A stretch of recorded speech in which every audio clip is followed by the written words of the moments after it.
We're now joined by Brent Hubbs, covers Tennessee, VolQuest.com. Brent, thank you very much. Does it matter? Tennessee number one in the college football standings right now, as long as they're a part of the top four, and obviously it seems like they're the ones, of anybody, that earned that ranking. Yeah, I mean, I think it's exciting for everybody at Tennessee because Tennessee's not been here. I mean, this is virgin territory. I mean, Tennessee fans don't know how the rankings even work, like what all the factors are. So it's been a long time since Tennessee was in this kind of relevancy, and whether you're 1, 2, 3, or 4 at this point, it doesn't matter. You're in the conversation. You have a place right now, but you got to go out and take care of business, obviously. And for Tennessee and Georgia, that means a huge showdown on Saturday. But for recruiting for Tennessee and all the publicity they're getting right now, you can't buy this. I mean, so it's a big deal for Tennessee for sure. Brent, this week sets up, just a heavyweight matchup, again, like you haven't seen in 3 weeks. But something that Tennessee was well out of, for the years until this one. How is the vibe now that they're officially number one in the CFP rankings changed how people are looking at this game even more? Well, I mean, I think it further tells everybody the significance of this game. I mean, there's been some talk from some people that Tennessee's playing with house money, and in year 2 of Josh Heupel, it is a little bit of house money, right? Because I mean, you look at what's after after Georgia for Tennessee in the regular season, 3 very winnable games. When you talk about Missouri, South Carolina, and Vanderbilt, so you're looking at this thinking if you lose, Tennessee goes 11-1, and that's 4 games better than anybody thought they would do in the preseason. So from that standpoint, yeah, but when you get to this point and the carrot's in front of you, the significance of it changes, right? And so that's kind of where Tennessee's at. It's like there's a little bit of it's surreal that, okay, like Saturday determines the East. Saturday determines, a large part of the landscape of the college football playoff. This is as big of a game, arguably the biggest game Tennessee's played in 25 years, 30 years maybe. I mean, you had a top 5 matchup in 96 against Florida, the 0-1 game at Florida to end the regular season, settle the SEC East. This is probably the most comparable game that way, but both of those were long before the playoffs were ever established. So, this is a surreal feeling, but it's also a reality that, hey, Tennessee can win this thing, right? Like Tennessee's in a great spot. They just got to go out and keep playing the way they've been playing. So I think Tennessee fans are just still trying to get their head around it a little bit. Brent, looking at Georgia, what immediately comes to mind as far as how the Vols match up with the Dogs? Well, I mean, offensively, Tennessee's moved the ball against everybody they've played against, right? A year ago, Tennessee was in the red zone 5 times against Georgia, and that generational defense, Tennessee moved the ball pretty effectively. Without a run game. They only ran for 55 yards a year ago in this matchup. Tennessee's success this year, when you look at where they were in the Pittsburgh game, when they averaged a little over 2 yards a carry and had 91 yards rushing, to what they've done in SEC play, which is 4.99 yards a carry, that's been the catalyst for Tennessee's offense to take off even more. Everybody's like, why didn't anybody figure out an answer to them in the offseason and all of those things? Well, the difference is Tennessee can run the ball and has been able to run the ball against the Floridas, LSU's, Alabama's. Can they do that against Georgia? I think that's a big question mark for this offense. If they can run it effectively, then it changes what Georgia can try to do defensively against Tennessee. On the flip side for Tennessee, to me, it's about getting off the field on 3rd down. They could not do that a year ago. They struggled with that all season last year, not just the Georgia game, but Ole Miss and other games. This year, Florida stayed in that football game because Tennessee couldn't get them off the field on 3rd and long.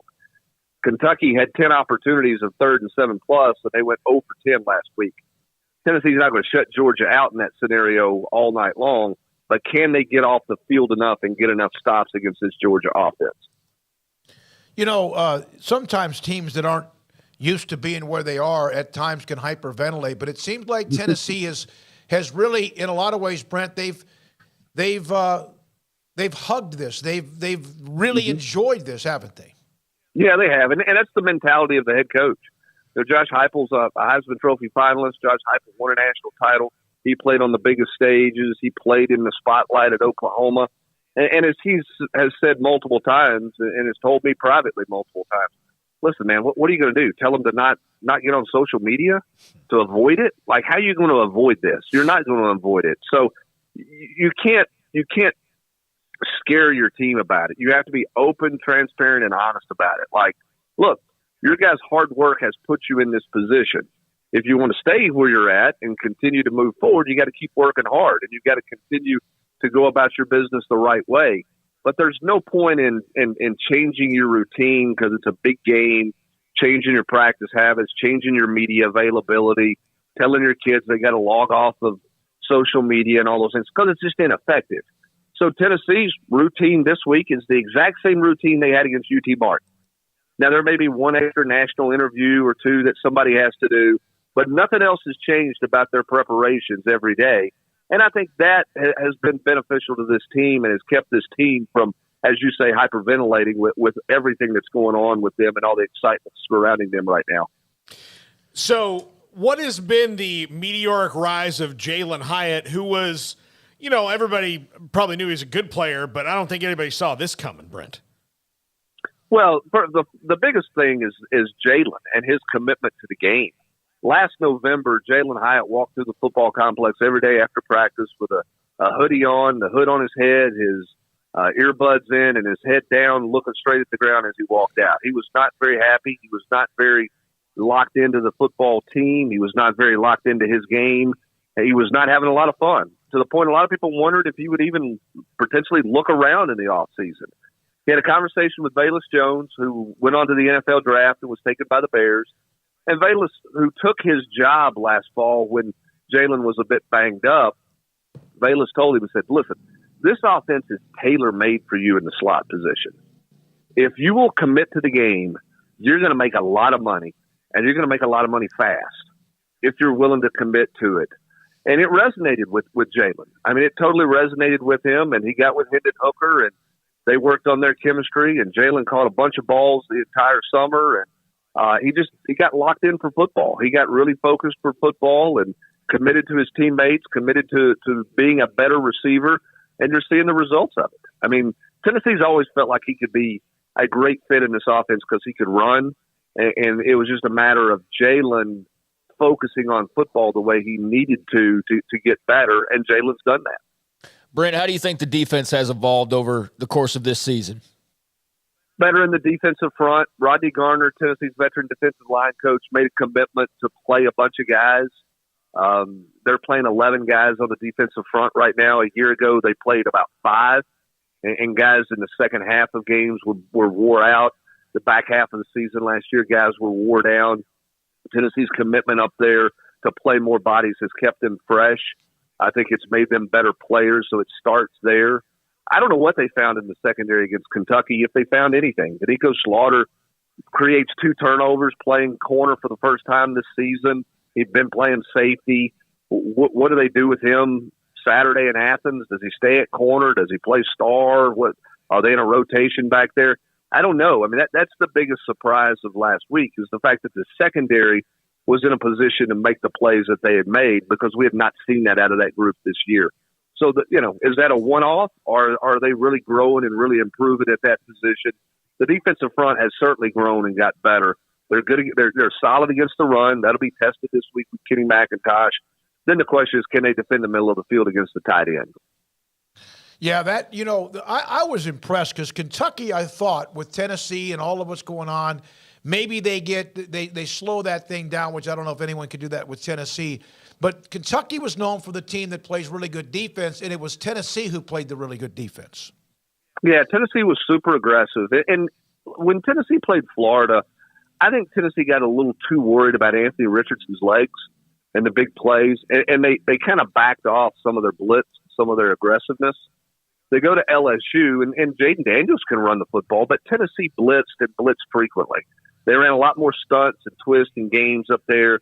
And they ended up with 5 sacks in that game. Now they got pressure on Bryce Young. They just couldn't tackle him. And I'm not sure how many people are going to tackle it. The guy was unbelievable here in Knoxville. They got 4 sacks against Will Levis, who didn't move very well. Stetson Bennett's sneaky with his feet. He makes good decisions, so he can get you 7 yards and convert 3rd and 6 if you're not careful. Rush lanes will be important.